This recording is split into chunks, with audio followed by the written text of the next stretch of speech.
Hi, I'm Mike Ryan. When most people hear the word turquoise, the first thing they think of is the color. And that's usually going to be a sky blue color that many would associate with the famous Tiffany blue box. And for centuries, blue has been the dominant color of turquoise. But turquoise also exists in green. And I thought it'd be fun to take a look at green turquoise. During the period covered in part one, Great American Turquoise Rush, 1890 to 1910, the market only wanted the clear sky blue with no matrix. Now, that started to change when we go into the period covered in part two, 1910 to 1990. And then matrix turquoise became very favored in Indian jewelry, which was being sold to a growing tourist market. And blue was the favored color. And that really lasted from the mid-1920s all the way through the 70s. But by the 1980s, things were beginning to change a bit. And by the 1990s, they changed pretty dramatically. A lot of green turquoise that could not be brought to market was in the dumps of many of these mines. And the miners were able to bring that turquoise out, bring it to market. And today, for many people, green is their favorite color of turquoise. So let's take a look at some green turquoise from Nevada, Colorado, and New Mexico. In this first grouping, we're going to see some Nevada turquoise.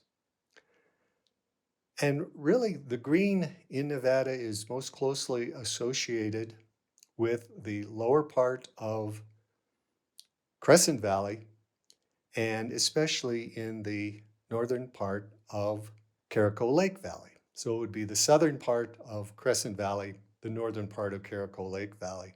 And we're going to start at really where the green starts to come in, and that's in Orville Jack.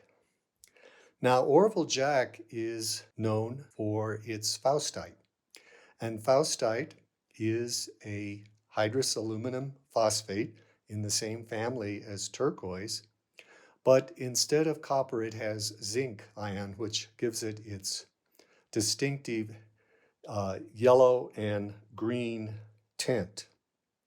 And we see that here in this beautiful nugget. And this nugget has a story.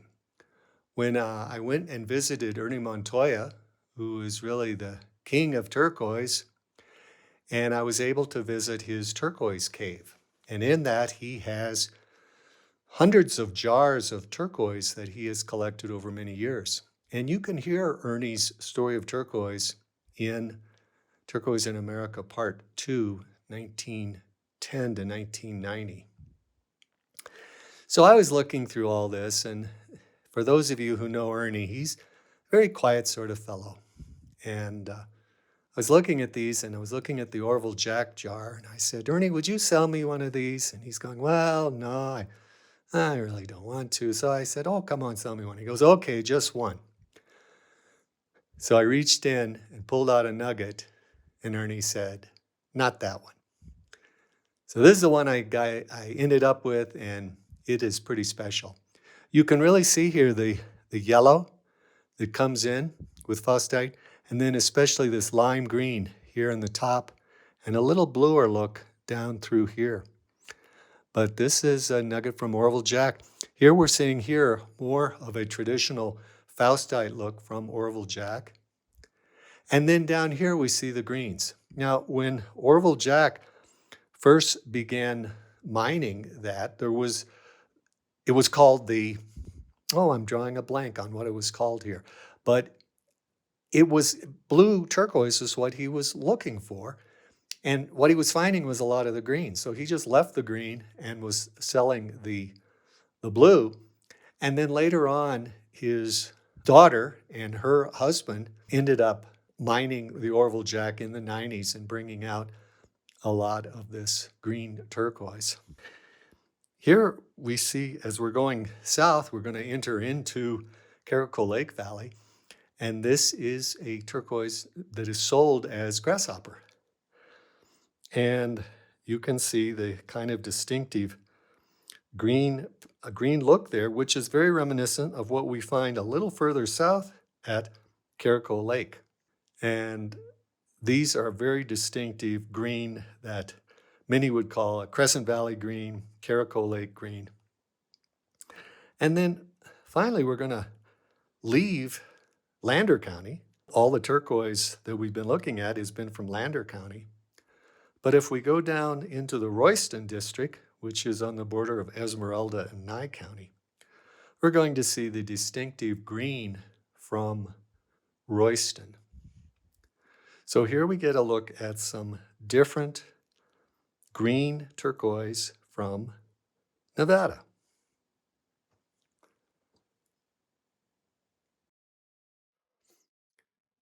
In this next grouping, we're going to see some green turquoise from Colorado in the top row and New Mexico in the bottom.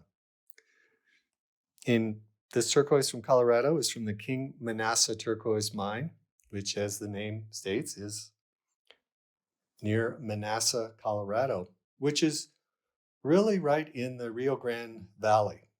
It's very close to the Rio Grande River. And as the Rio Grande comes south and it goes nearby Santa Fe, not by it, but nearby Santa Fe, then we find the Cerrillos turquoise down here, which is about 12 miles or so south of Santa Fe. And you can see some similarity in the formations here. And it's really because, I'd say they're probably about 70, 80 miles apart, and probably a lot of the same geological formations that formed the turquoise in both areas. The King Manasseh originally, as I mentioned earlier, when it was mined by Pete King, was a tunnel mine, and they were looking primarily for blue turquoise. Later, when Bill King took over for his dad and he opened up the mine in open pit, they found above where they had been mining the blue turquoise, they found a lot of greens. And we also see these beautiful polychrome. This has got a little bit of glare from the sun there, but I think you can see here the greens here in the bottom and then coming up into this beautiful blue. And the polychrome feature is just a wonderful aspect when you get a chance to have the green and the blue together. We also see that over here in this cab. So this is beautiful King Manasseh turquoise. Bill King tells a story when they were working on the open pit. One of their favorite beverages was Mountain Dew. And he was out there one day and somebody had found an old discarded Mountain Dew can. Bill looked at him and said, "That's the only green you're going to see today." Well, we're seeing some beautiful green today. Then we come down into Cerrillos. And of course, Cerrillos was one of the first early mines during the period of the Great American Turquoise Rush. And they only wanted the sky blue. You can see how frustrating it was for the miners because this is the sort of turquoise they were mostly finding, and they just had to leave it. And a lot of this has come out of the dumps from what they left that they could not mine. So here we have some looks of green from Colorado and Cerrillos, New Mexico.